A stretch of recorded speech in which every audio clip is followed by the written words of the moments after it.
दोस्तों, इस दुनिया में अगर कोई एक दिखने वाला भगवान है तो वह है हम सबको जन्म देने वाली माँ। किसी भी परिस्थिति में माँ अपने बच्चों के हित के बारे में विचार करना नहीं छोड़ती। कभी कभी मृत्यु होने के बाद भी उसकी आत्मा अपने बच्चों की सहायता करने के लिए तड़पती रहती है और शायद उसकी ममता के आगे भगवान को भी अपने नियमों को बदलना पड़ता है। यह कहानी एक सच्ची घटना पर आधारित है। मेरा नाम धर्मेश है। मैं अहमदाबाद नगर में रहता हूँ। मेरा सूखी मछली बेचने का व्यापार है। सूखी मछली थोक भाव में खरीदने के लिए मेरा मुंबई आना जाना लगा रहता है। मैं हमेशा मालशेज घाट मार्ग से ही आता जाता हूँ। यह घटना लगभग 1993 की है। एक दिन रात के वक्त मैं अपने छोटे टेम्पो में मुंबई से सूखी मछलियाँ भरकर ला रहा था। उस वक्त रात के 1:30 बज रहे थे। मेरी आंखों पर नींद सी छाने लगी थी। मालशेज घाट जैसे दुर्गम स्थान पर कोई अनहोनी ना हो जाए, इसीलिए मैंने टेम्पो सड़क के किनारे खड़ा किया और गाड़ी से निकलकर मुंह पर पानी के छींटे मारने लगा।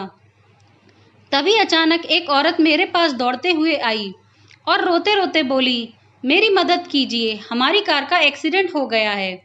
मैं मुश्किल से बच पाई हूँ, किंतु मेरा बच्चा और पति कार में ही फंसे हैं और कार बस के ढलान में गिरने ही वाली है।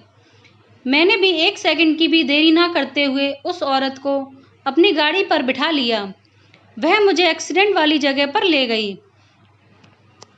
वहाँ का नज़ारा दिल दहला देने वाला था। गाड़ी घने पेड़ों के बीच में जाकर बुरी तरह फंस गई थी और ढलान पर टहनियों के सहारे टिकी हुई थी।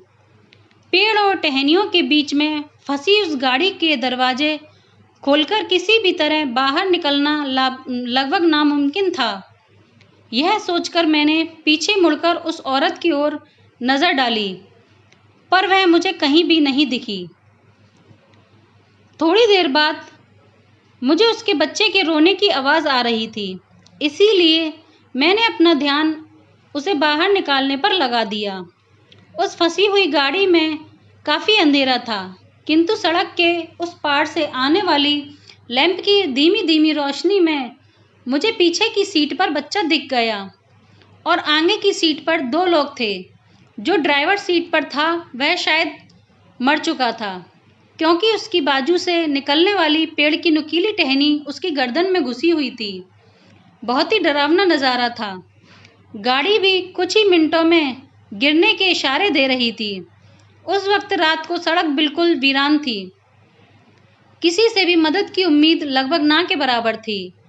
फिर मैंने वहीं पर पड़े हुए नुकीले पत्थर से जैसे तैसे पीछे का कांच फोड़कर उस बच्चे को बाहर निकाल लिया। ईश्वर की कृपा से उसे कांच का एक टुकड़ा भी नहीं लगा। बाहर निकलते ही बच्चा वह औरत जहाँ पहले से खड़ी थी वहाँ देखकर दोनों हाथ आगे करके किसी को गोद में लेने के लिए कह रहा था। लगभग आधे घंटे में मैंने लोकल पुलिस को खबर दी। पुलिस को उस गड्ढे में से कार निकालने में सुबह के 4 बज गए थे। बाद में जब कार में पड़ी उन 2 लाशों को बाहर निकाला गया तो मैं आश्चर्यचकित रह गया, क्योंकि उस कार में जिस औरत की लाश थी वही औरत रात को मुझे मदद के लिए बुलाकर लाई थी, लेकिन वह तो कब की मर चुकी थी।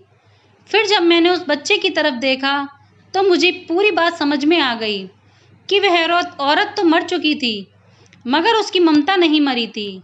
मौत होने के बाद भी उसको मुक्ति नहीं मिली, क्योंकि उसकी रूह अपने बच्चे के जान बचाने के लिए तड़प रही थी। कुछ दिन में ही पुलिस की मदद से उस बच्चे की जिम्मेदारी उसके रिश्तेदारों को सौंप दी गई थी। तो दोस्तों, पूरी कहानी सुनने के लिए धन्यवाद। आपको यह कहानी कैसी लगी है कमेंट बॉक्स में ज़रूर बताएं। धन्यवाद।